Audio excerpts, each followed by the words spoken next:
दोस्तों, पिछले दिनों जब चीन ने भारत के बॉर्डर से अपनी सेनाएं हटाने की शुरुआत की थी तो कई ऐसे लोग थे जो कह रहे थे कि चीन पर भरोसा नहीं करना चाहिए और भारत को अपनी सेनाएं नहीं हटानी चाहिए। लेकिन भारत ने अपनी सेनाएं जो पीछे हटाई थी उसका मतलब ये नहीं था कि हम सेनाएं हटाकर चीन पर पूरा भरोसा करके सो जाने वाले थे या भारत ने ये मान लिया था कि अब चीन हमारा मित्र देश बन गया है। क्योंकि अगर ऐसा होता तो आज जो खबर सामने आई है वो सुर्खियां न बटोरती। दरअसल खबर आ रही है कि भारत ने साउथ चाइना सी के एक और मजबूत देश वियतनाम के साथ अपनी सबसे खतरनाक मिसाइल ब्रह्मोस को लेकर एक डील की है और इस खबर से आप खुद अंदाजा लगा सकते हैं कि भारत ने सीमा से अपने सैनिक भले हटा लिए, लेकिन चीन से लड़ाई का ये दूसरा तरीका अभी भी भारत अपना रहा है, जिसमें चीन के दुश्मनों को हथियारों की सप्लाई दी जा रही है और वो भी ऐसे हथियार जिनका तोड़ चीन की तो बात ही छोड़ दीजिए, पूरी दुनिया में किसी भी देश के पास नहीं है।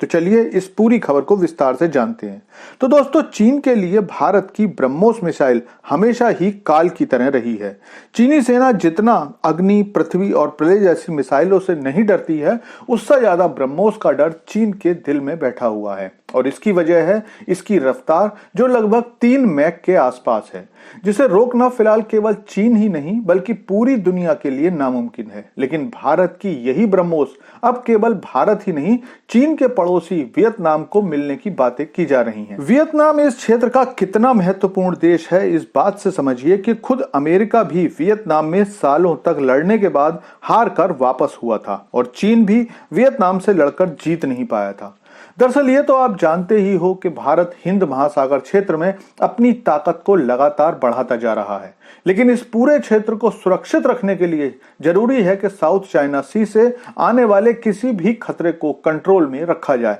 जिसके लिए चीन के ऐसे पड़ोसी जो चीन से परेशान रहते हैं उनको ऐसे हथियार दिए जाएं जो उनकी सीमाओं को मजबूत करें। इसी सारी प्लानिंग के साथ भारत ने पिछले साल फिलीपींस को ब्रह्मोस मिसाइल की पूरी खेप पहुंचाई थी। फिलीपींस के समुद्री क्षेत्र पर चीन हमेशा से अपना अधिकार जमाता रहा है और आए दिन साउथ चाइना सी में चीनी नौसेना फिलीपींस के जहाजों को परेशान करती रहती है। लेकिन वियतनाम के साथ चीन का और भी ज्यादा डिस्प्यूट चलता है, क्योंकि वियतनाम के साथ चीन की न केवल समुद्री सीमा जुड़ी है बल्कि जमीनी सीमा भी लगती है और चीन की सेना वियतनाम के साथ भी वैसा ही करती है जैसा भारत या भूटान या नेपाल के साथ करती है, जिसमें चीनी सेना धीरे धीरे दूसरे देशों की सीमा में घुसती रहती है। लेकिन अब पिछले कुछ सालों से वियतनाम फिर से अपने पुराने रंग में आ चुका है। वियतनाम की सेना भी चीनी सेना को वैसे ही जवाब देती है जैसे भारतीय सेना देती है और अब चीन से लगी वियतनाम की सीमा पर अक्सर छोटी मोटी झड़प होती रहती हैं,